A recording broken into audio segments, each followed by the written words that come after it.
Hey, what's up guys, I'm Andrew, and in this video I'm going to show you how I turn one broken laptop into a cool desktop PC.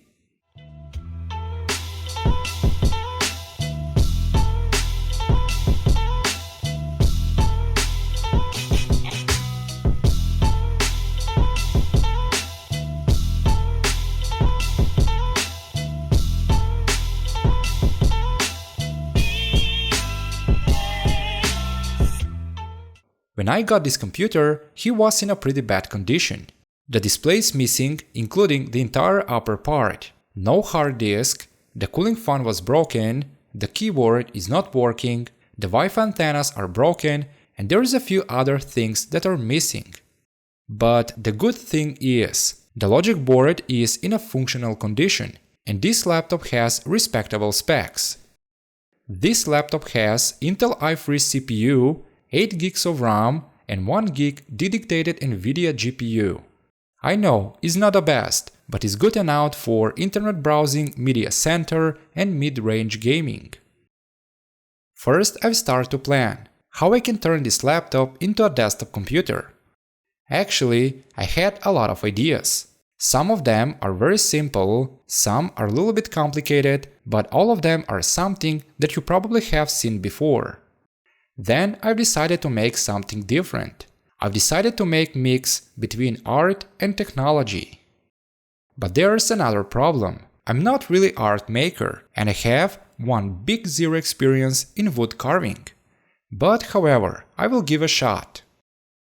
The first what I do is, I start with disassembling. Because I had to make some modifications and because I had to clean all parts from the dust and dirt.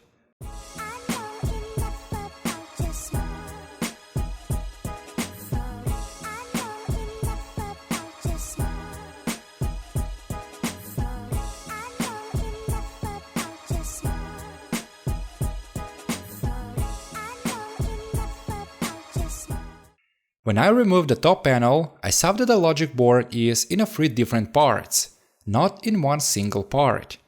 Actually, this changed my plans about the PC case design, and making this computer become a little bit harder.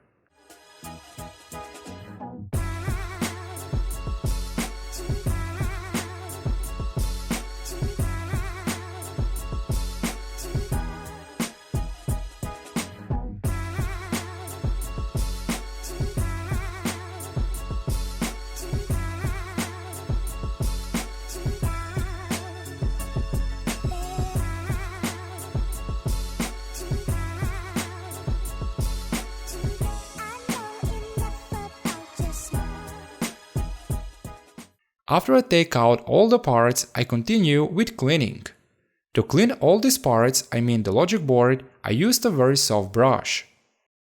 The bottom case, I mean the plastic only, and the cooling pipe, literally I wash it using a soap and water. After I clean all the parts, I move on the modifications. The logic board is in 3 different parts. On the middle part is the CPU, the GPU, the chipset and the RAM slots. Basically, on the middle part is placed the entire hardware. On the left panel are placed the audio outputs, 2 USB ports and the display outputs, I mean the VGA connection and the HDMI connection. On the right panel is one USB port, the card reader, the internet line connection, the power connection and the power button. Because the logic board is in 3 different parts, I've decided to keep the bottom case, because the computer will be more stable and I can do more modifications. On the bottom case, I made 3 small modifications. The first is, I cut off the top side to make the case a little bit smaller. The second modification is, from the left side I make space for the power connector, because I'm going to move the power connector to the other side. And the last modification, under the CD-ROM, I make one square hole, because of the new cooling system. Now let's move on the logic board. Because I want to make all cable or the wired connections to be from one side, I've decided to move the power connection from the right side to the left side. First, I desolder the power connector from the logic board, And after, using cable, I move the power connector to the other side of the case. With this, all cables, I mean wired connections, will be from one side only.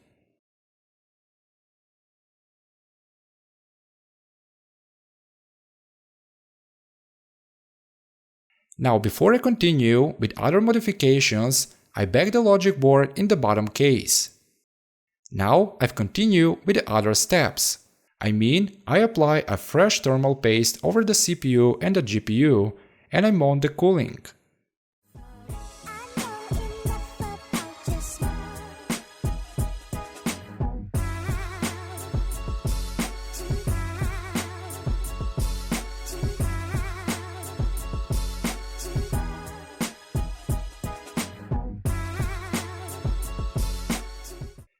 On the front side on the logic board is the chipset, which requests an additional cooling. This chipset is cooling down with the metal part which is between the keyboard and the logic board, which means it doesn't request some special cooling.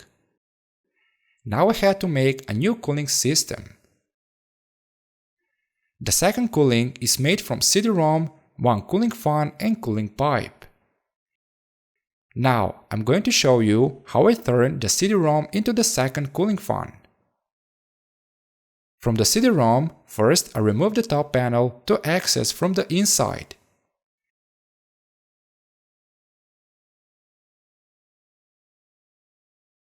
Now from the inside I will continue with removing the CD-ROM parts, the flex cable, the laser with the disk drive and the other components.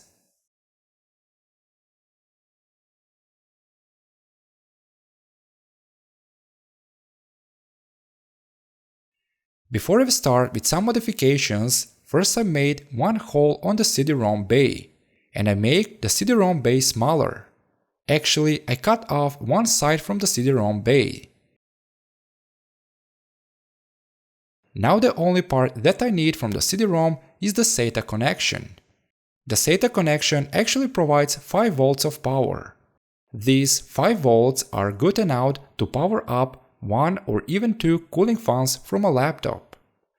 If you want to make something like this, then on the left side on the screen is connection diagram that I use to solder the cooling fan on the SATA connector.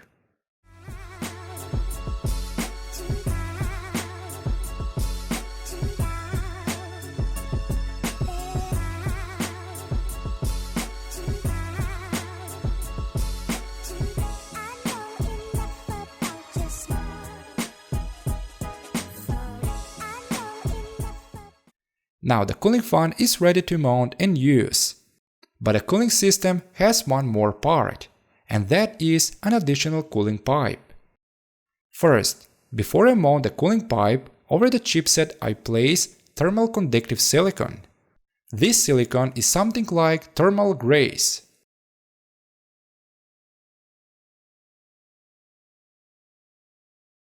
Now, after I place the silicon, it's time to mount the cooling pipe.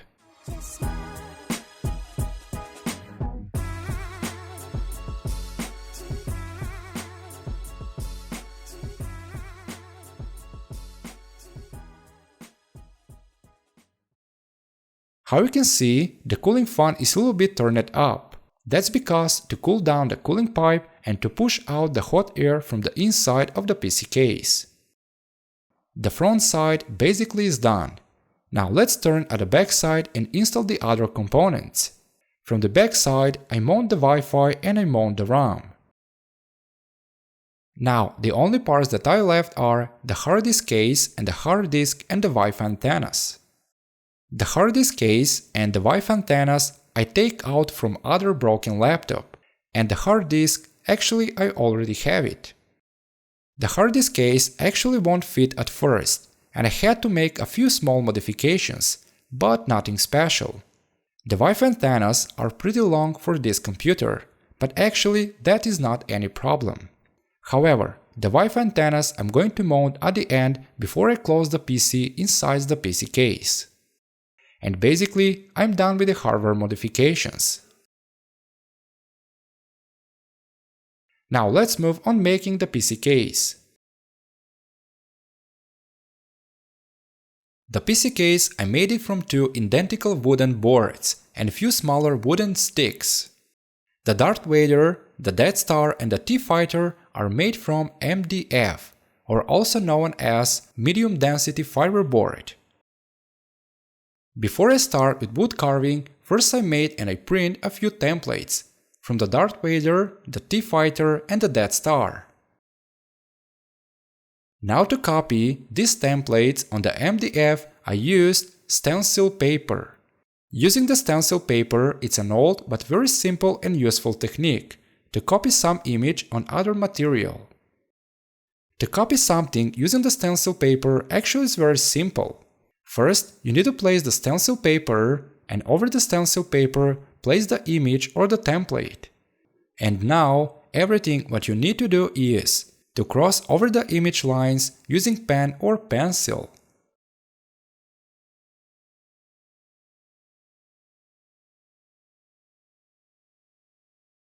After I finish, I remove the both layers, and I got a pretty good copy from the image on the MDF.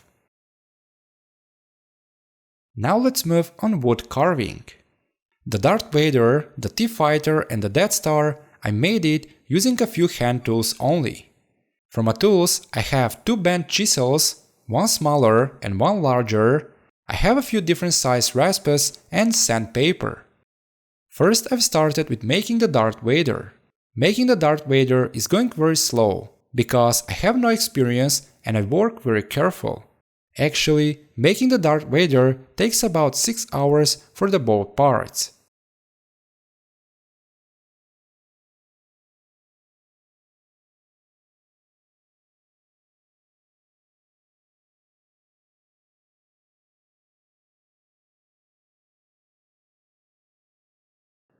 After I make the Darth Vader, the next day I continue with making the T-Fighter.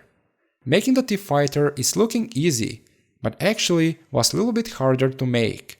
The MDF that I use for the T-Fighter is much thinner, and I had to make a lot of more details, including to open holes in the middle because of the cooling.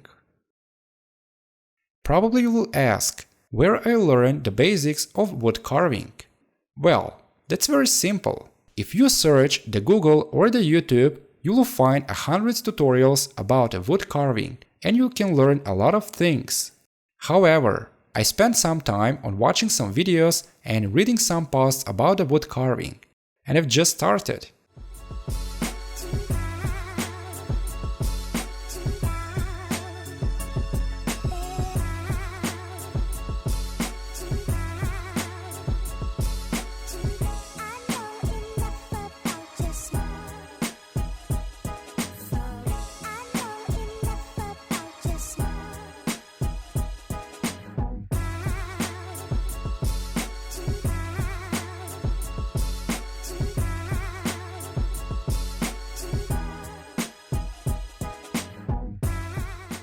And after a lot of work, I made something which is looking like Darth Vader, the T-Fighter and the Death Star.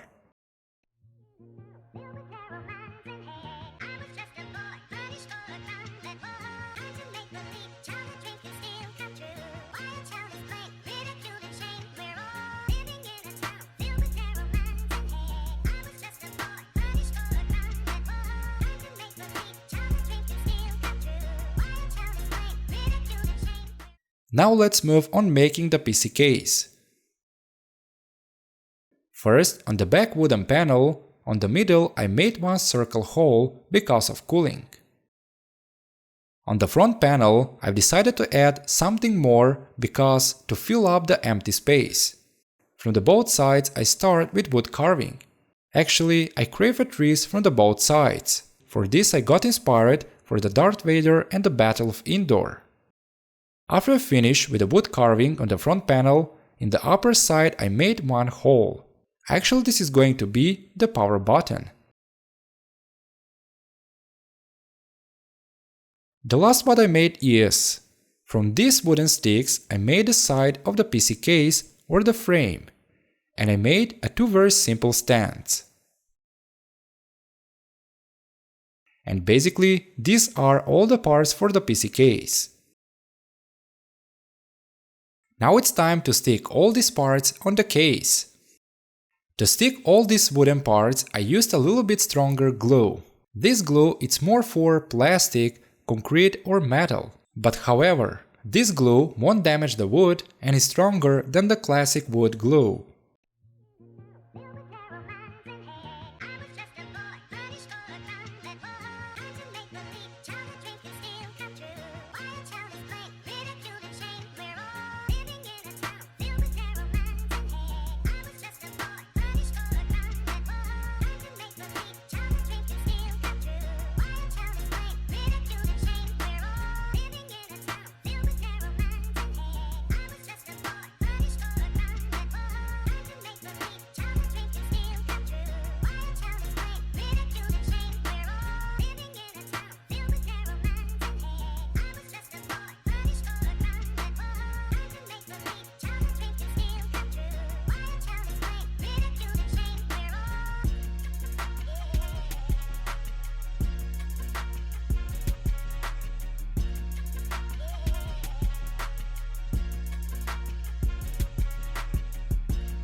After I stick all these wooden parts or the case frame, on some of these parts I stick 4 screw bolts. Actually, these bolts and screws will hold the front wooden panel.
Now, after the glue is completely dry, it's time to apply the wood stain.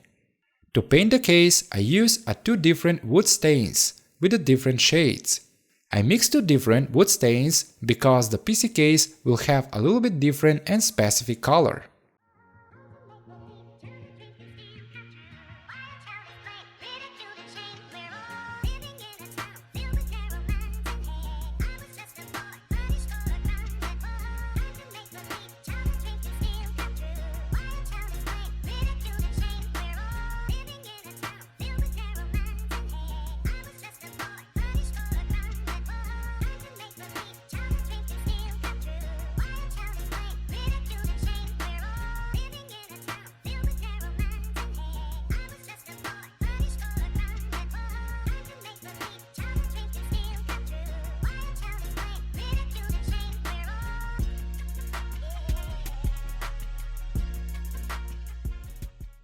After the wood stain is completely dry, I continue with making the final modifications.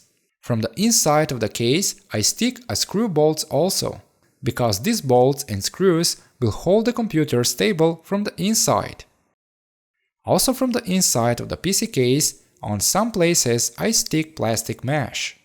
I stick mesh from the bottom side, I mean where the speakers are placed. I stick mesh on the back side of the T-Fighter and on the right side where the second cooling is placed. Actually, I placed this mesh because of dust and better aesthetics.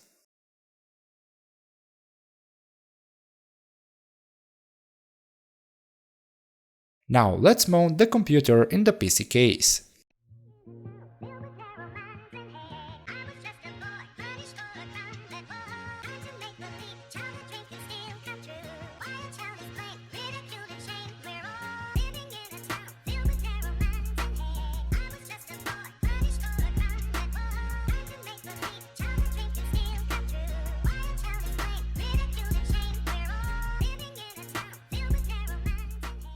Wi-Fi antennas I will place in the upper part of the case, because there is a lot of free space. To fix the Wi-Fi antennas to the case, I used two-sided tape.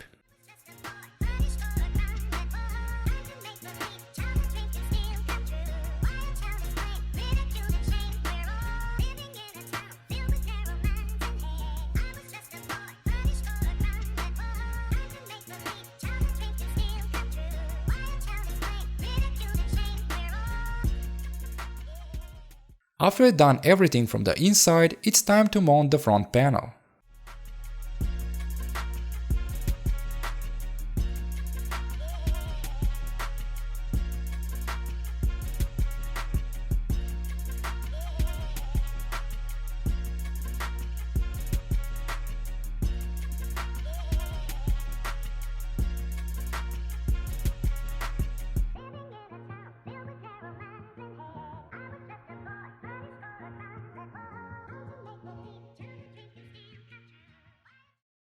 The last part is the Death Star, or the power button. On the Death Star, I stick 4 small soft rubbers and 1 larger but hard rubber. The larger rubber actually reaches the power button from the inside, and when I'm going to press the Death Star, I will turn on the computer.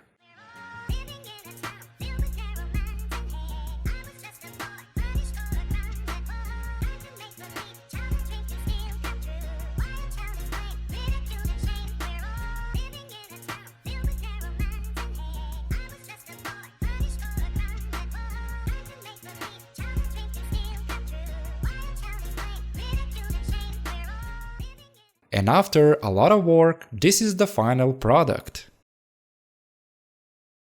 Basically, this computer is not really powerful, but it's good enough for basic stuff, like music, internet browsing, data center, and mid-range games. Now, I can connect this computer to my second monitor or TV, and I can enjoy in my favorite Star Wars movies, music, and some games. However, if you make something like this, also is going to be one functional and nice looking decor for your space. And basically, this is all about this computer.